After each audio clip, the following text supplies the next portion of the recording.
Hi, James Backlaws, JB Commercial Finance on Monday the 15th of June 2020.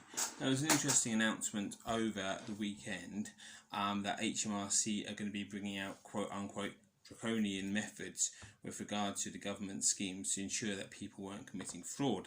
Now this applies to the furloughing scheme and the grant scheme, etc., and quite right too, because there's a hell of a lot of money at stake here.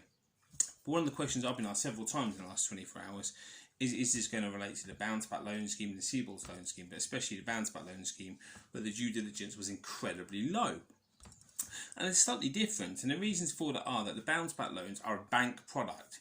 The person you borrowed the money from, an individual provider, with a high street bank or one of the alternative providers, it's their product, it's their money, it's their terms and conditions. It's not the government, it's not HMRC, so it's nothing to do with HMRC as far as I can tell.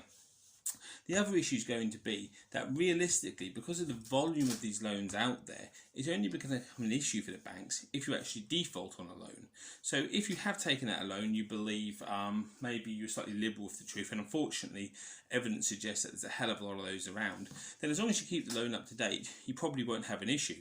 Clearly, if you took the loan out for the correct purposes in line with the terms and conditions, you won't have an issue anyway, which is exactly what I've been saying since the very start of this process. But then the process is going to be very simple. If you default on the loan and the business goes under and the bank then have to apply to the government for their guarantee, chances are, based on my previous experience with regard to similar government guarantee schemes for the banks, that they won't be successful in claiming on that government guarantee if the loan wasn't applied for correctly in the first place.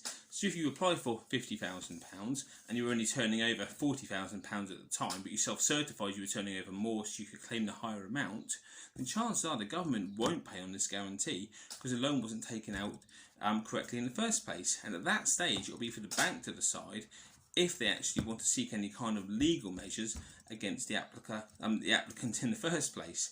Now, the difficulty will be, of course, is if it's a limited company, the applicant would actually have failed and the applicant will no longer exist if the business has been liquidated. So will they then go after the individual directors for a fraudulent application? To be perfectly honest, I don't know. I think the volume is going to be quite high on these, and I think the amounts involved are relatively low when you look at actual, they're in the great scheme of things and the time-consuming process they're going to be.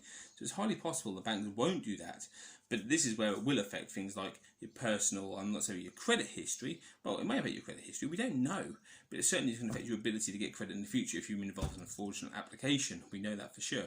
So I think it's going to be really interesting to see. My advice to anybody is only, and has been since the start, only apply for these loans actually if you're properly allowed to apply for them, if you fulfill the criteria.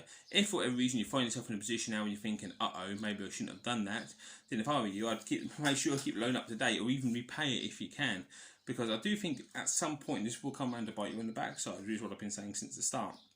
But these draconian measures, I can't see how they can apply to the bounce back loan and the CBILS loan, because then money isn't being sent directly from the government, it's bank money. Hope that clears a few things up. Happy to answer any questions in the comments below, and take care everyone.